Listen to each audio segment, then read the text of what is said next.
आम्लपित्त म्हणजेच hyper acidity ही खूपच commonly आजकाल बघायला मिळते.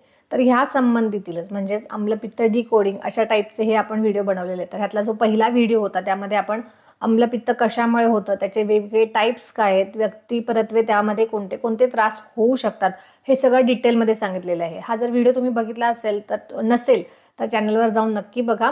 आजचा जो व्हिडिओ आहे ह्यामध्ये आपण आम्लपित्तावरील जे उपचार आहेत ते पूर्ण डिकोड करणार आहोत. त्यामुळे व्हिडिओ शेवटपर्यंत नक्की बघा आणि व्हिडिओ आवडला तर नक्की लाईक करा, शेअर करा आणि चॅनलला सबस्क्राईब करा. नमस्कार, मी doctor Pallavi Suryavanshi, MD Ayurveda doctor, holistic fertility counsellor आणि आयुर्वेदा लाईफस्टाईल कोच. माझं क्लिनिक आहे मर्मा आयुर्वेदा आणि पंचकर्म क्लिनिक, आंबेगाव बुद्रुक, पुणे येथे. तर हा जो आम्लपित्त व्याधी आहे हा बऱ्याचदा खूप कन्फ्यूज करणारा आहे. म्हणजे जे बरेचसे अनुभवी वैद्य आहेत त्यांना सुद्धा हा आम्लपित्त व्याधी खूप कन्फ्यूज करतो आणि त्यामुळे बऱ्याचदा असं होतं की अनुभवी वैद्यांकडून सुद्धा जरी औषध घेतलं असेल तरी अशा रोग्यांना त्रास कमी न होता त्रास वाढलेला दिसून येतो आणि अशा बऱ्याचशा केसेस होताना दिसतात. कारण हा व्याधीच असा आहे, हा बऱ्यापैकी कॉम्प्लिकेटेड आहे. म्हणजे दिसताना खूप सिंपल दिसतं की फक्त पित्त तर होतंय मग औषधाने बरं झालं पाहिजे, पण असं न होता व्यक्तिपरत्वे त्या रोगाच्या अवस्थेनुसार औषधही बदलतात आणि कोणाला काही सूट होतं, कोणाला सूट होत नाही, असंही या प्रकरणामध्ये घडतं. त्यामुळेच आम्लपित्ताच्या बाबतीत जेवढा हा व्याधी पथ्याने बरा केला जाईल तेवढं सगळ्यात चांगलं. पुन्हा हे पथ्य सांगताना सुद्धा बरेचसे कॉम्प्लिकेशन्स होतात, बरेचसे कन्फ्युजन्स होत असतात. कारण उदाहरणच द्यायचं झालं तर आम्लपित्ताचेच म्हणजे ज्यांना ॲसिडिटी होत आहे अशाच लोकांमधील काही लोकांना ताक खायला दिलं, नियमित त्यांच्या रुटीनमध्ये ताक ठेवलं तर त्यांना आराम पडतो, त्यांना त्रास होत नाही, त्यांचं पित्त वाढत नाही. त्याच जागी काही लोकांना अगदी एक चमचाभर जरी ताक पिलं तरी सुद्धा त्यांचं पित्त इतकं जास्त प्रमाणात वाढतं आणि खूप जास्त त्यांना उलट्या होतात, त्रास होतो, मळमळ होतं, डोकं दुखतं, सगळे त्रास होतात. त्यामुळे व्यक्तिपरत्वे, प्रकृतीपरत्वे त्या रोगाच्या अवस्थेनुसार भिन्न भिन्न हे पथ्य सांगावे लागतात. त्यामुळे जो आम्लपित्ताचा रोगी आहे, ज्यांना आम्लपित्ताचा त्रास होत आहे, त्यांनी सहकार्य केलं आणि वैद्यांनी असं एकत्र मिळून त्यांचं पथ्य डिसाईड केलं तर ते खूप जास्त फायदेशीर होताना दिसतं. पण ढोबळमानाने बराचसा अभ्यास केल्यानंतर आम्लपित्ताच्या रोगांमध्ये कोणता आहार विहार ठेवला पाहिजे जेणेकरून त्यांना फायदा होईल ते ह्या व्हिडिओमध्ये मी सांगण्याचा प्रयत्न केलेला आहे. पुन्हा एकदा, काय खावं आणि काय नाही खावं हे डिसाईड करताना रसांचा विचार करणं खूप महत्त्वाचं आहे. तर मुख्यतः काय होतं, हे आम्लपित्त जे आहे त्या व्याधीमध्ये तुम्ही काहीही खाल्लं तरी सुद्धा पोटामध्ये जाऊन त्याचा आंबटच विपाक होतो. म्हणजे तुम्ही कुठल्याही 6 रसांपैकी कुठलाही रस खाल्ला तर तो पुन्हा पोटात जाऊन आंबटच होतो आणि त्याने पित्तच वाढतं. तर असं एक ढोबळमानाने होत असतं ह्या आम्लपित्त व्याधीमध्ये. तर त्यातल्या त्यात आंबट पदार्थ आणि तिखट पदार्थ खाल्ल्यानंतर जास्त त्रास होतो, कारण ते ऑलरेडीच पित्त वाढवणारे पदार्थ आहेत आणि आपल्या व्याधीनुसार, प्रकृतीनुसार सगळेच पदार्थ आंबट होतात. त्यामुळे आंबट आणि तिखट पदार्थ हे तर पूर्णपणे वर्ज्य केले पाहिजेत. त्यानंतर गोड पदार्थांमधील म्हणजे त्यांना खाताना आपल्याला ते गोड लागतात, रस जो असतो तो मधुर रस असतो, परंतु पोटात गेल्यानंतर त्यांचा विपाक आम्ल होतो. तर असे कुठले पदार्थ आहेत, हा कन्सेप्टच खरं तर वेगळा आहे आणि प्रामुख्याने ह्यातला सगळ्यात पहिला आणि जो रुटीनली खाल्ला जातो तो पदार्थ आहे भात. तर भात हे आपल्याला मधुर रसाचं आहे, गोड चवीचं आहे, त्यामुळे भाताने पित्त वाढतं असं आपल्या कुठेही लक्षात सुद्धा येणार नाही. पण भाताचा जो विपाक आहे म्हणजेच पोटामध्ये गेल्यानंतर त्याचा जो अणुरस तयार होतो, रस तयार होतो, तो होतो आम्ल. त्यामुळे भात हा आम्लविपाकी आहे. भातासारखंच पोहे जर आपण खाल्ले तर ते आम्लविपाकी आहेत. कुळीत सुद्धा आम्लविपाकाचं सांगितलेलं आहे. बाजरी जी आहे ती आम्लविपाकाची सांगितलेली आहे. त्यामुळे हे जे पदार्थ आहेत हे कुठले आहेत आम्लविपाकाचे पदार्थ हे जाणून घेऊन ते पदार्थ स्पेशली वर्ज्य करणं हे आम्लपित्ताच्या रुग्णांसाठी सगळ्यात हितकर आहे. त्यानंतर असे कुठले पदार्थ आहेत तर गहू जो पदार्थ आहे तो आम्लपित्ताच्या जे आहेत ज्यांना पेशंटना त्रास आहे, ॲसिडिटी होती त्यांना, तर गहू त्यांच्यासाठी खूप चांगला आहे. त्यामुळे गव्हाची चपाती शक्यतो बिनमिठाची असेल तर आणखी चांगला फायदा होतो. गव्हाची चपाती, गव्हाचा रवा जो असतो त्याचा शिरा केला तरी किंवा उपमा केला, शेवया खाल्ल्या तर हे जे आहेत हे पदार्थ त्यांच्या रुटीनली आहारामध्ये ठेवण्यासारखे पदार्थ आहेत जेणेकरून की त्यांना त्रास होणार नाही.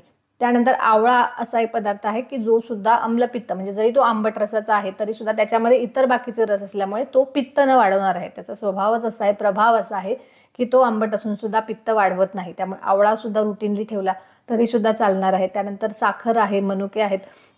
फळांमध्ये सुद्धा गोड पिकलेला आंबा सोडला तर बाकी इतर सगळ्या फळांचा जो आहे विपाक तो आंबट होत असतो. त्यामुळे आम्लपित्त असल्यावरती शक्यतो फळ खाणं टाळावं. फक्त पिकलेला जो सीझनमध्ये आंबा मिळतो तो फक्त एकच असं फळ आहे की जे आम्लपित्ताच्या रोग्यांना त्रास देत नाही. आणि म्हणून मग आम्ही बऱ्याचदा असं सांगतो की ज्यावेळी आंब्याचा सीझन आहे, मेन जेवेळी आंबे पिकलेले नॅचरल पद्धतीने पिकलेले आंबे मिळतात, रसाने गोड असतात, मधुर असतात, अशा वेळेला 2 महिने ज्यांना आम्लपित्ताचा त्रास आहे अशा व्यक्तींनी फक्त त्यांची पचनशक्ती बघून, कारण बऱ्याचदा आम्लपित्त असतं त्यावेळेला पचनशक्ती ही मंद झालेली असते, त्यामुळे अजीर्ण होऊ न देता प्रमाणामध्ये आंबे हे भरपूर प्रमाणात खाल्ले पाहिजेत. आणि त्या आंब्यांचा त्रास होऊ नये म्हणून आणि आंब्याने अजीर्ण होऊ नये म्हणून त्यासोबत दूध सुद्धा पथ्यामध्ये ठेवलं पाहिजे. तर दूध, तूप आणि साखर हे ज्या गोष्टी आहेत ह्या सुद्धा ह्यांच्या रुटीनली जेवणामध्ये ठेवला पाहिजे.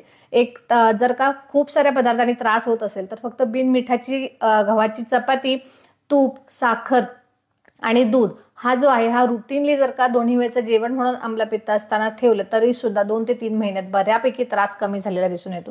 पण ऑब्व्हियसली आपल्याला फक्त एकच एक पदार्थ खाता येत नाही, त्याचं थोडंसं व्हेरिएशन हवं असतं. त्यामुळे मग थोडेसे व्हेरिएशन केले तरी चालतात, पण शक्यतो जितकं पथ्य व्यवस्थित कराल तेवढा आम्लपित्ताचा हा त्रास कमी होतो.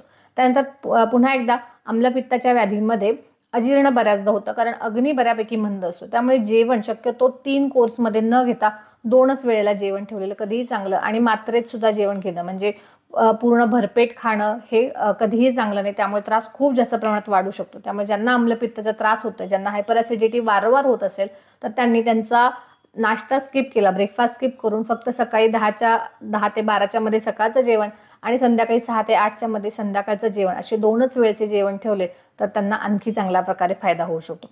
त्याचबरोबर पुन्हा एकदा की त्यांना काय सूट होतंय, काय सूट होत नाही ह्या गोष्टींचं थोडंसं ऑब्झर्वेशन करून मग त्यांनी त्यांच्या खाण्यातले पदार्थ जे आहेत ते सिलेक्ट केले तर त्यांना त्याचा फायदा होऊ शकतो. त्याचबरोबर आणखी एक पदार्थ असा आहे ज्या की साळीच्या लाह्या आहेत, जे आपण बऱ्याचदा लक्ष्मीपूजनाच्या वेळेला आणतो साळीच्या लाह्या.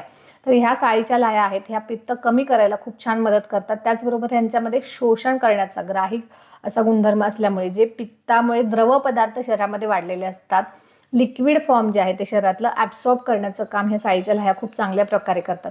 त्यामुळे इतरही वेळेला ज्यावेळेला 2 वेळेचं जेवण सोडून जर का मध्ये आधी भूक लागली असेल आम्लपित्ताच्या व्याध्यांमध्ये तर त्यांनी नक्की साळीच्या लाह्या हाताशी ठेवाव्या, घरी ठेवाव्या आणि त्यांना वाटेल त्यावेळी ते साळीच्या लाह्या खाऊ शकतात. किंवा साळीच्या लाह्यांचा छान सरबतही करता येतो, ज्याच्यामध्ये साळीच्या लाह्यांची पूर्ण पावडर करून घ्यायची मिक्सरमध्ये आणि मग त्याच्यामध्ये थोडीशी पिठी साखर टाकून ते जे आहे ते सरबत असं पाण्यामध्ये मिक्स करून छान घेता येऊ शकतं.